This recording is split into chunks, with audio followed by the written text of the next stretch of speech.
Hi, Vicky. Hi, Shane. Have you ever had a job where you Mhm. feel like you're making the world a better place? Yeah, I mean, I've almost always have worked for nonprofits. Okay. So I really like that. Actually, right now, I feel like whenever I get to interact or do anything to sort of uh, amplify the voices of our student members, student scientists, I really feel like I'm doing something good. It's my favorite Yeah. thing. What about you?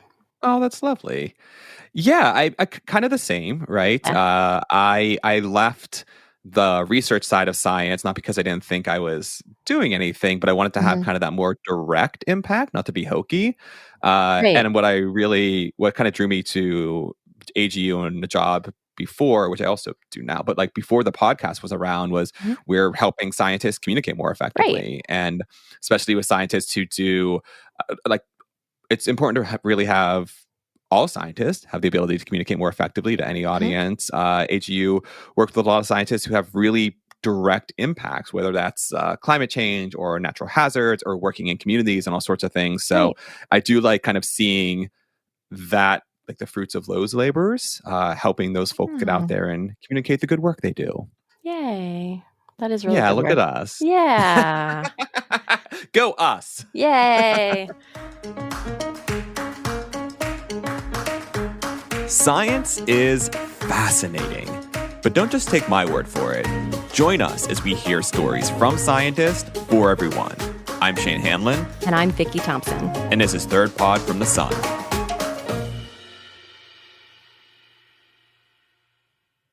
All right, so today is day 3 of our special series coming from Mhm. our annual meeting. And the theme of today is environmental justice. Oh, that's a really important one.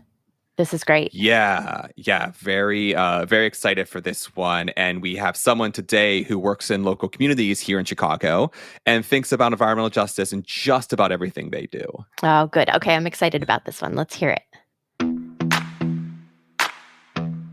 I'm Amaris Alanis Riberior. I'm the Center Director of North Park Village Nature Center of Chicago Park District. I work with citywide. So I do work with citywide, but I also have like a micro focus in the neighborhood called Albany Park. It is the most diverse neighborhood actually of Chicago and the third most diverse in the nation. I mean, it's big to me. But we're in Chicago, right? And so for an urban nature center, 46 acres, I think is incredible. Yeah. We have a prairie, we have a wetland, we have a woodland. And I mentioned the oak savanna, which is really a neat ecosystem. And for visitors, it's about a 1.5 mile main loop walk. So you can do it all in one day. You get that feeling of being away from the city, but also feeling safe in nature. And you don't have to drive away to get out and be in nature. And so I think that that lends itself for us to do better and deeper work with the community being right in Chicago. I think a lot of people, a lot of organizational missions that are environmental, we all say it's our role to connect people with nature. It doesn't stop there. I mean, and what does that actually mean? People connect with nature in many different ways. And then I also think it's important for us to be doing science collaboratively with the community. So we do get visitors that come just for a walk. Respite, health reasons. It's just really good way for people to just be able to get away from the city busyness. But we also collaborate on various community science projects. We do some wildlife monitoring. We are doing some restoration work. We engage with volunteers in the community to do some of that work. And so I think we do a lot of things to make it more comprehensive so that what we're doing at our nature center is also impacting the local community and hopefully, the environment at large. How did you get started doing this? What sort of brought you into this space? I knew I liked science as I was a young one who was curious. I explored Chicago's nature. We have an amazing lakefront. We have amazing parks. And my parents are from Michoacan, Mexico. It's a central part of Mexico. We would visit maybe every third summer or so. And I enjoyed both of those landscapes, both urban nature and nature in Mexico. And I thought I was going to be pre-med and studied, sciences. And when I graduated in a degree, ecology, ethology, evolution. And what came to mind was just the idea of working in public places where people were visiting, like zoos, museums. I mean, that was just what came to my mind. And my experience has been in 15 years of working in informal science centers, so museums, botanic gardens, and parks. And currently, I've been the center director at North Park Village Nature Center for 5 years. I knew I was a geek, a science geek, but I also had a particular keen awareness of the different issues. So I remember in high school, for example, thinking about why does that community get to live next to the river and some don't? And is that okay for the river? And so I was already questioning both like the environment and people choices or abilities or privileges. I just didn't have that language. Yeah. And so when I was able to major in the sciences, I also felt isolated as a Latina from Chicago. Not many people of color were in those majors and classes, and not many people finished with a degree. Moving into the public institution world, it's just starking to me how, we're public institutions. Our job is to engage the public in science. And we still have an issue of diversity. We're still working deeply on equity. Our country's healing. And so from the get-go, I think I just had that lens and brought it to my work. And I bring that to the Nature Center as well, just really rethinking what is the role of a nature center? What is the role of public parks and green space? And my work is a lot about places and people. And, it's both protecting people and the environment at the same time in a holistic way. Mm-hmm. And, you were talking about access and how, it's true. Wealthier, wider communities tend to have access to very beautiful places and parks, or they have backyards, and like nature is something that they can get to very easily, but other communities haven't traditionally had that, or at least in, since the industrial era. Do you see things changing as you're working in this community and in this green space? I do think that there's a couple of things that are changing. I think as we're realizing, the importance of nature for health, I think our generations and culturally, our ancestors knew that. And I think now that we've realized we've made some decisions as a society that we have to be more in balance and connect with nature, we're making some changes. And so in Chicago Park District, for example, I look at my colleagues in the Southeast side.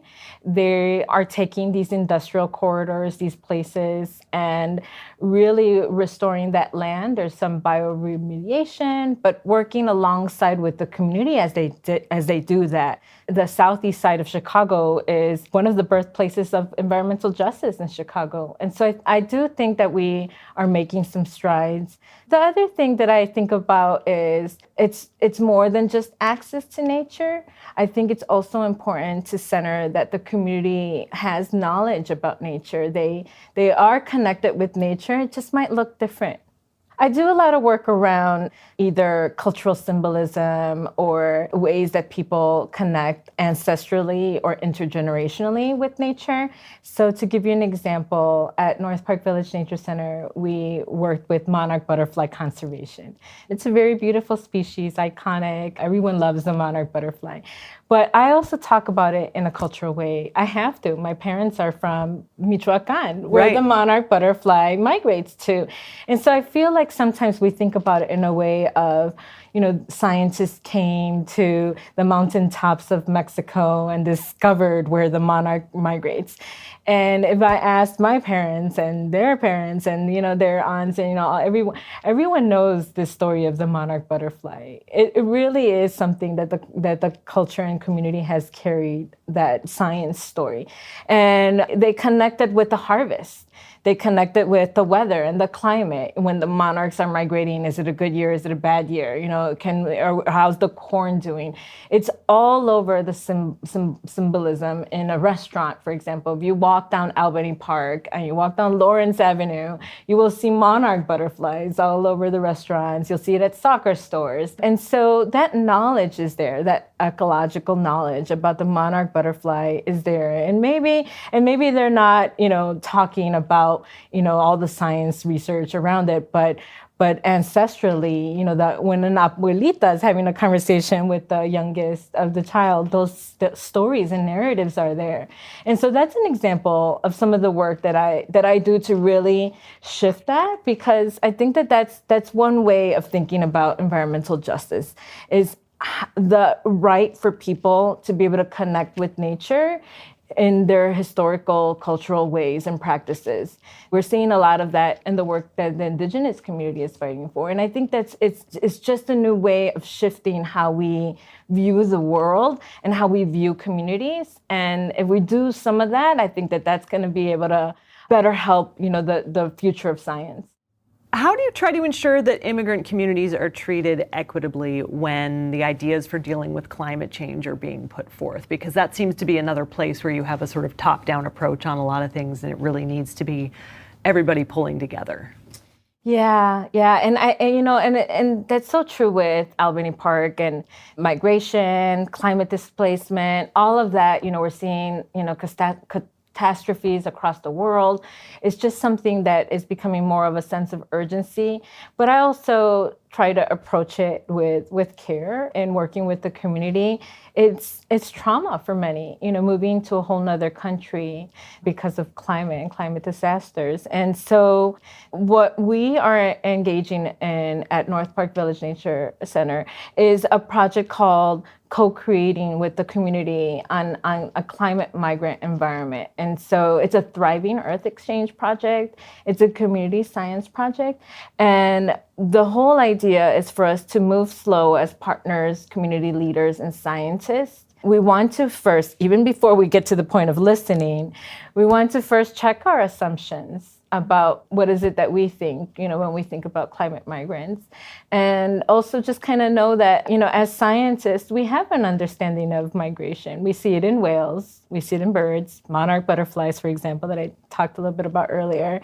And it is intersectional, for those species, And so, of course, it's intersectional for humans as well. Some people might not think that they migrated because of climate. And they could be like economic reasons, housing, education, a better life for my children. But it's all related to our environment. So we're really working on checking our own assumptions. It seems in some ways that your work would involve not just engaging and working with immigrant communities that are part of this North Park Community Center that you're involved in, but also like residents of Chicago as a whole. Because I would imagine the idea is to try and expand these kinds of ideas outward. Does that make it more complicated when you are dealing with some of the, fears people have about immigration and changing the way that they see the world? I think it is something that's complex, both the idea of climate change, environmental justice, immigration, all of those things are very complex. When I talk about environmental justice, I think people start asking, what does a nature center have to do with environmental justice? And I talk about one of the first principles of environmental justice is that, to promote the sacredness of Mother Earth. We all care about Mother Earth. All of us, we're all scientists and environmentalists. We really, appreciate, whether it's nature or, more closely related to our science field and our work. But we all care about the earth. And that's the first principle. And to me, it begins with just adding some layers of if we all care about the earth, then we all care about the earth and our choices and the people and the plants. And it's all connected, and just trying to help people really see, these issues in different ways.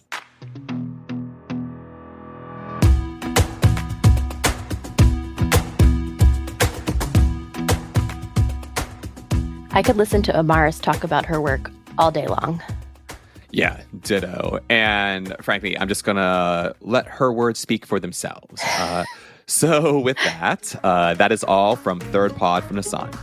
Special thanks to Laura Krantz for conducting the interview and to you, Shane, for producing the episode. Audio engineering was by Collin Warren with artwork by Olivia Ambrogio. If you'd like to see video for at least part of this interview, head over to YouTube and search for AGU TV. We'd love to hear your thoughts. Please rate and review the podcast, and you can find new episodes in your favorite podcasting app or at thirdpodfromthesun.com. Thanks all, and we'll see you tomorrow.